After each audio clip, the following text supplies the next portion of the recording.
So right now, it's never been more important that you're the economist of choice to your own database, right? To your people. And Mhm. yet, right now, we all face one big challenge, and that's lack of inventory. And yet there's inventory. It's inventory with people that are afraid. They're afraid because they're not sure. They're afraid to make a big decision considering the world right now, or they're afraid they won't be able to find what they need if they sell. Right? I mean, Yeah. there's all those circumstances, and there's more. Then you Oh got the other yeah. people that are afraid that they're gonna not have a job or that they're not gonna get out of this financial rut. So there's a lot of fear. And unfortunately, with the election and everything, it's not going to get any better, the fear factor. They're just going to poke on that more than ever. And so I think right now, if I could get you to do anything, it's really to communicate like you've never communicated before. I'm not saying once a month touch. I'm like once a week or once every other week, creating a message that's video based that you share on YouTube, that you host on YouTube, which I'll show you how to do that, and you share on Facebook, because once you share it on Facebook, it's gone forever, right? And that you, like, if I'm in your database, you hit me in a couple different ways, not just post on Facebook and hope today I go on Facebook and see it. It's posted on Facebook, and then it's send it in an email with more thorough data and more like specific neighborhood data for like a couple key things, since you have a pretty focused business. And then send a text right after in command saying, hey, I just sent you a really important update. Just want to make sure it doesn't get lost in your email. Something like that. Okay. Okay. Now, Mhm. I wouldn't do that for every touch every 2 weeks, because that'd be a little much. Let's be honest, Right. but we need to get Right. them going, right? And in that message, you might even say, I'm going to be sharing about every other week any real big market shifts, because most of you are in a situation, and the situation might mean, you know what, you wouldn't mind pulling a little equity out, either to pay off some credit card bills that may have creeped up during COVID and just like life happening, or you may want to pull out some money and improve your house a little bit, because after being in it as much as you've had, you've kind of disgusted with, you know, maybe your Yeah. bathrooms or something like that. Or Right. you might want to go get the pool put in, or you know, and if that's the case, you would also remind them that before you go spend a penny, let's talk, so I can tell you where the top of your house is, so that you don't spend money foolishly, because it may have been easier for you to buy the house that you want than to try to create the house that you're thinking, you know. Right. And you know, you might put yourself in a pickle. So, you know, when you think about it, the message is almost like, you could pull some money out, and cool thing I have is this fee-free refi. So if you're about a $250,000 loan, it's about a $5,000 savings. And you know, if your loan's higher or lower, you can kind of do the math.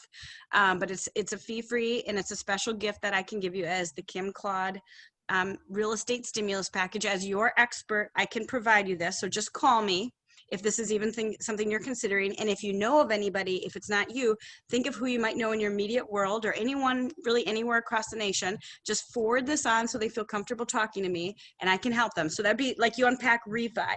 And the refi might be to pay off debt, or to take money out to do something to their home, and yet you still want to make sure that you're popping over and giving them some advice. Okay, so that's the refi.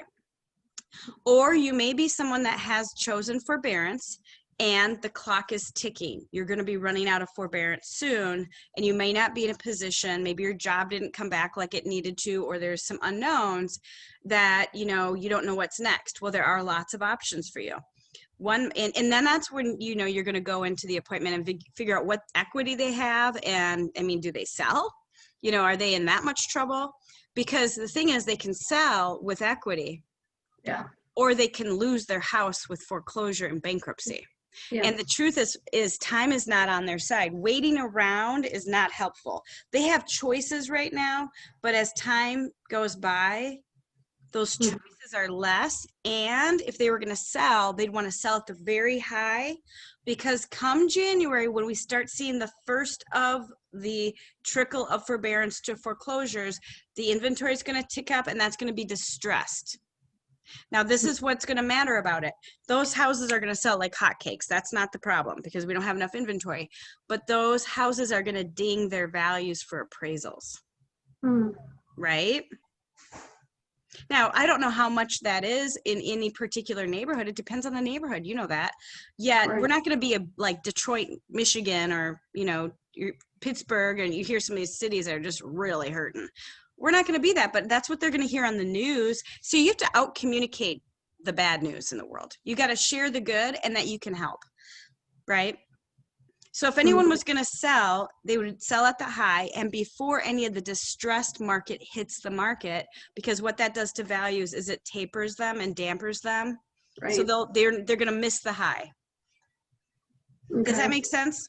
It does. It does. I have a client right now who is in that very scenario. She knows that the houses in her neighborhood are selling the minute they hit the market, and she's wanting to sell, but she's getting married in November, the beginning of November.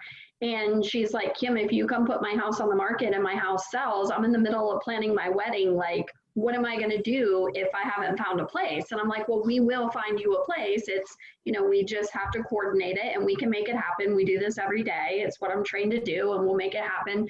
And she's just so panicked. She's like, well, maybe it would be smarter for me to sell my house now while the market is doing what it's doing, and then go rent somewhere and take my time to find the right place. And I'm like, well, that's okay. But well, you know, here's what I would remind her. When she's the seller, she's in control. yes. Your control of the contract you accept, your told her. control of the dates, and tell her, you know, you don't have to make all those decisions yet. Just know that these are all scenarios that we can, you know, go and That's approach. what I told her. I Perfect. said, keep in mind, if